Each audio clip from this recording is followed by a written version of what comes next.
दोस्तों, कैसे हो आप सभी। उम्मीद करता हूँ आप सभी अच्छे होंगे। तो आज मैं अपनी जर्नी शेयर करने जा रहा हूँ आप लोगों के साथ कि मैं यूरोप कैसे आया और मुझे क्या क्या कठिनाइयाँ मिली, मुझे अकेले कैसे मैंने सब कुछ खोजा, तो उसकी मैं डिटेल बाय डिटेल आपको जानकारी दूंगा। तो सबसे पहले मैंने प्लान बनाया था आफ्टर माय ग्रेजुएशन। मैंने सोचा कि कुछ ऐसा करना है जिससे मेरा ड्रीम था शुरू से ही। आई थिंक एक होता है ना कि मुझे ये करना है, अचीव करना है। तो मेरा भी शुरू से था कि मुझे भी, जब मैं अंग्रेज़ों को देखता था तो मुझे ऐसा लगता था, जब मैं छोटा था चाइल्डहुड में, जब अप्रॉक्स 8-9 क्लास में था, तो अंग्रेज़ों को देखता था तो उस टाइम मुझे ऐसा लगता था कि ये क्या है, कहाँ से प्राणी आए हुए हैं। और मैंने ग्रेजुएशन करने के बाद, ग्रेजुएशन टाइम से ही मैंने ठान लिया कि मुझे कुछ अच्छा करना है, मुझे भी विदेश में जाना है, क्योंकि मेरा लगाव था शुरू से ही, मुझे विदेश में जाने का बहुत इंटरेस्ट। सबसे पहले मैंने अपना काम किया वो है कम्युनिकेशन। तो मैंने काम किया फर्स्ट सेकंड विदेश में आने के लिए, चाहे वो अमेरिका हो, कनाडा हो, ऑस्ट्रेलिया, न्यूजीलैंड हो, यूरोपियन कंट्री हो, यूरोपियन संजन वीज़ा हो, अगर तो किसी भी यूरोपियन कंट्री या अमेरिका आने के बाद अब मेरे पास सेकंड ऑप्शन था स्किल्स। अब मुझे सेकंड काम करना था अपनी स्किल्स पर, क्योंकि बिना स्किल के जॉब मिलने वाली नहीं है। क्योंकि हम लोग क्या करते हैं गांव देहात में, कि मैं कस्बे से और गांव देहात से ही बिलोंग करता हूं। मैं शहर में भी ज़्यादा नहीं रहा, शहर में भी 4-5 साल रहा हूं, लेकिन शहर से मुझे बहुत कुछ सीखने को मिला। सेकंड आपको भी वही करना है, स्किल पर ध्यान देना है। स्किल्स में क्या, थोड़ा डिफरेंट कीजिए। लाइक सभी लोग BSc BA करते हैं, नहीं, थोड़ा डिफ़िकल्ट होना चाहिए, कुछ हटके होना चाहिए, जिससे कि भारत में नौकरी आसानी से मिल सके। फर्स्ट हो गया आपका कम्युनिकेशन। कम्युनिकेशन आपको अच्छी करनी चाहिए। सेकंड हो गया आपका स्किल्स। स्किल्स में क्या, जैसे आपको अगर प्लम्बर की नौकरी चाहिए तो आपको प्लम्बर का कोर्स करना चाहिए। अब आपको यहाँ पर फिटर की भी होती है, फिटर की करनी चाहिए। ITI भी आप में इलेक्ट्रीशियन से कर सकते हैं। तो ये स्किल्स होती हैं जो 1-2 साल में आप तुम गेट कर सकते हो अपने इंडिया में, और यहाँ के करोगे तो बहुत कॉस्टली होगी। और जैसे मैं आपको बताऊँ, फोर्कलिफ्ट ऑपरेटर होते हैं, उसका भी सर्टिफिकेट मिलता है। ये स्किल्स होती हैं। ये नहीं कि ग्रेजुएशन वगैरह करके ये सब कुछ हो गया, नहीं, ग्रेजुएशन ही सब कुछ नहीं है। ग्रेजुएशन पोस्ट ग्रेजुएशन ये मायने नहीं रखता। हाँ, ये अपनी जगह पर मायने हैं उनके भी, लेकिन स्किल्स जो तुम्हारे पास एक थोड़ा हटके होनी चाहिए सबसे, उसी के ज़रिए पर तो आपको नौकरी मिलेगी यहाँ। तो मैंने भी अपनी ग्रेजुएशन की 2015 में, उसके बाद पोस्ट ग्रेजुएशन की। पोस्ट ग्रेजुएशन फिर मैंने स्किल्स देखी कि क्या क्या स्किल्स हैं, क्या क्या रिक्वायरमेंट है जो European country, America, Australia, New Zealand, इन लोगों को चाहिए होती हैं। क्योंकि इनके पास भी पॉपुलेशन है, थोड़ी कम है हम लोगों से, लेकिन यहाँ भी लोग हैं, तो क्यों हमें हायर करेंगे, कुछ डिफरेंट होना चाहिए ना हमारे पास। तो मैंने सोचा हाँ, स्किल्स पे ध्यान दिया। इसी पोर्टल पे आप जाइए, वहाँ पर बहुत सारी स्किल्स आपको मिलेंगी। अपना एक नज़दीकी इंस्टीट्यूट खोजिए, और वहाँ मैंने एक इंस्टीट्यूट खोजा और मैंने अपना केमिस्ट्री के जरिए वहाँ पर मैंने देखा कि केमिस्ट्री से क्या क्या हो सकता है। तो मैंने पाया केमिस्ट्री से आप लैब असिस्टेंट बन सकते हैं, एक कॉलेज में, एक स्कूल में। केमिस्ट्री में आप प्रोफेसर बन सकते हैं, केमिस्ट्री मैनेजर बन सकते हैं, क्वालिटी सुपरवाइज़र बन सकते हैं किसी भी कंपनी में, किसी भी बड़े मैनेजमेंट में। तो मैंने भी सोचा कि क्यों ना, तो मैंने उस टाइम पर मैंने 2 फील किए। तो फर्स्ट था लैब असिस्टेंट का। तो मैंने पहला NSDC द्वारा लैब असिस्टेंट किया 1 साल में। 2018 के मिडिल में मैंने लैब असिस्टेंट का कोर्स ख़त्म कर लिया था। उसके बाद मेरे पास थोड़ा और टाइम था, तो मैंने सोचा, क्योंकि मेरे वहाँ जो फिर मुझे थोड़ी जानकारी हुई, वहाँ कुछ गुरुजी मिले, कुछ टीचर्स मिले, अच्छे प्रोफेसर मिले।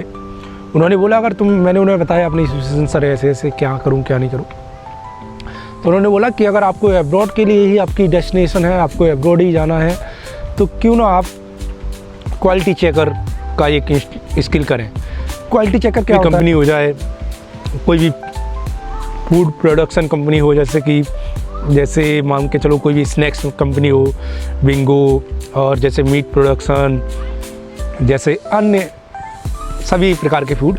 तो उसमें एक सुपरवाइज़र होते हैं, एक मैनेजर होता है, असिस्टेंट मैनेजर होते हैं, जो क्वालिटी चेक करते हैं, प्रोडक्ट जब फिनिश होके निकलता है बाहर बाज़ार में जाने के लिए, तो इस प्रोडक्ट को देखते हैं और बताते हैं कि कुछ कमी तो नहीं है। कोई भी प्रोडक्ट है उसमें मेंशन होता है कि इसे कितनी कोल्ड रखना चाहिए, वार्म रखना चाहिए, कितना डिग्री सेंटीग्रेड इसको चाहिए।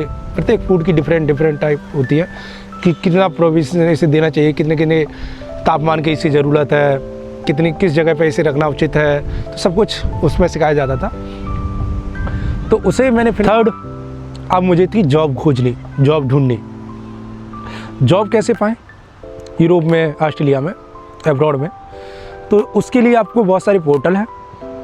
जैसे आपको यूरोप में चाहिए तो वर्क इन यूरोप डालिए फर्स्ट। सेकंड लिंक्डइन है, उस पर अपनी प्रोफाइल बनाइए, लाइक फेसबुक। फिर बनाने के बाद सारी फिल कीजिए, कहाँ आपका एक्सपीरियंस है, क्या क्या आपके पास है। सीवी क्या होती है? सीवी जिसमें आपका पूरा डाटा होता है, क्या किया क्या नहीं। कवर लेटर क्या होता है? कवर लेटर प्रत्येक के लिए डिफरेंट बनाना पड़ता है, बहुत मुश्किल होता है कवर लेटर बनाना और टाइम भी लगता है। उस टाइम इतना वो नहीं था। उसके बाद प्रत्येक मैंने सीवी सेम ही रखी। और सीवी अगर आप लोग बनाएं तो सीवी में आप ध्यान रखें कि ATS फ्रेंडली बनाएं। सीवी आप जो बनाएं ATS फ्रेंडली बनाएं, जिससे कि क्या होता है यहाँ पर यूरोप में, ऑस्ट्रेलिया में बहुत सारे अप्लाई करते हैं, तो रोबोट के ज़रिए वो ख़राब सीवीओं, जितने भी ख़राब कैंडिडेट हैं, ख़राब सीवी हैं, उनको एक साइड कर लेता है। जो ATS फ्रेंडली जो सीवी होती हैं उन्हें एक साइड कर देता है। और उनका क्या होता है, ATS वालों को एक साइड करके उनको वो जो HR मैनेजर होते हैं, HR होते हैं, HR टीम होती है, वो सब कुछ देखती है उन लोगों को।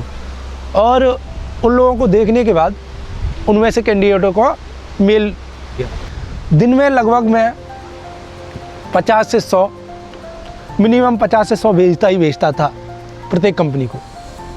डजेंट मैटर, कहीं भी दो, ऑस्ट्रेलिया, न्यूजीलैंड, यूरोप, मेरी यही डेस्टिनेशन थी, यूरोप, ऑस्ट्रेलिया आपकी चुनना।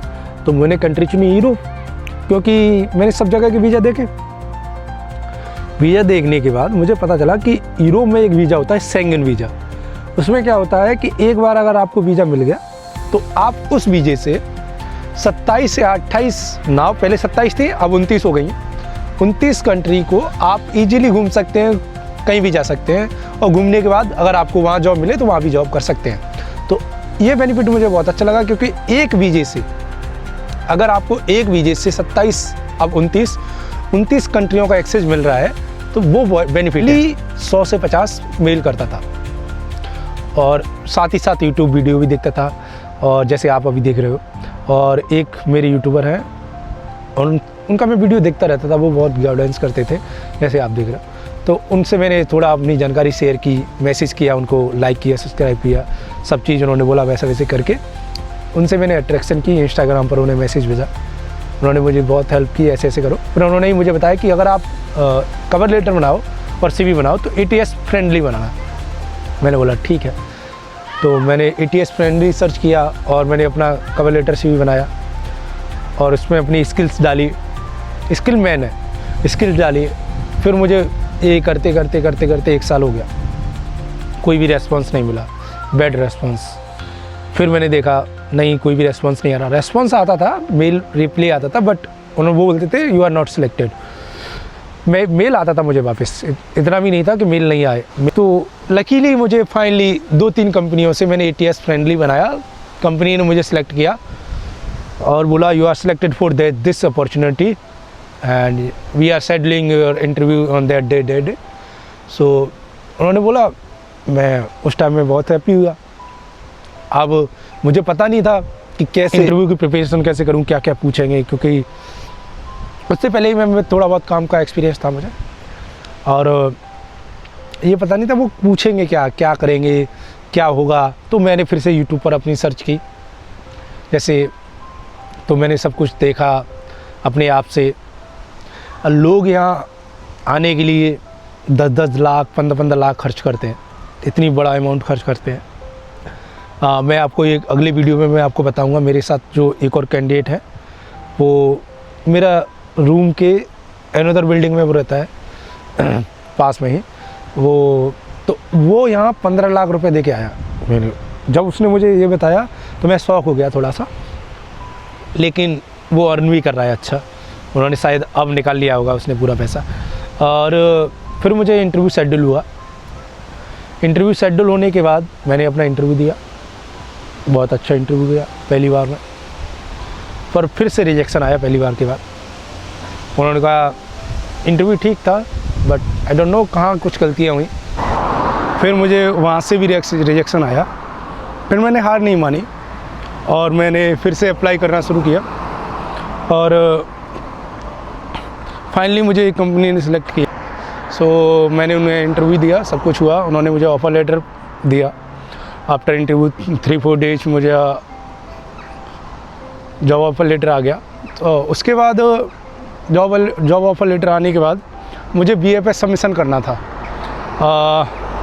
मुझे करना था BFS सबमिशन। सो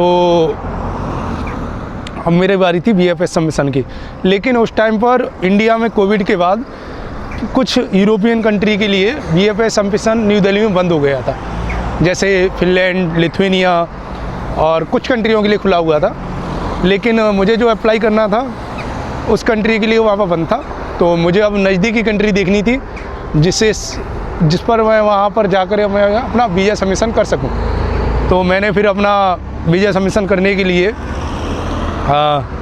BFS थाईलैंड को चुना।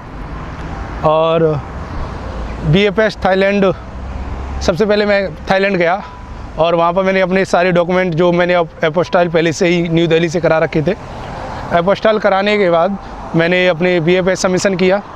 और BFS सबमिशन मैंने थाईलैंड में कराने के बाद और वहाँ से मैं रिटर्न हो गया। फिर अप्रॉक्स 3 महीने बाद मुझे फिर से मेल आया कि आपका BFS TRP card, temporary resident permit card आ चुका है, आप आकर रिसीव कर लीजिए। तो मैं फिर से गया थाईलैंड और वहाँ पर जाकर मैंने अपना TRP कार्ड लिया और उस दिन मैं बड़ा खुश हुआ, मैं अपना TRP कार्ड लेकर। और वो दिन मुझे आज भी याद है। सबसे मैं उस दिन में बहुत हैप्पी था जिस दिन मेरे पास वो कार्ड आया था। एंड उसके बाद मैंने अपनी फ़्लाइट की और मैं आ गया।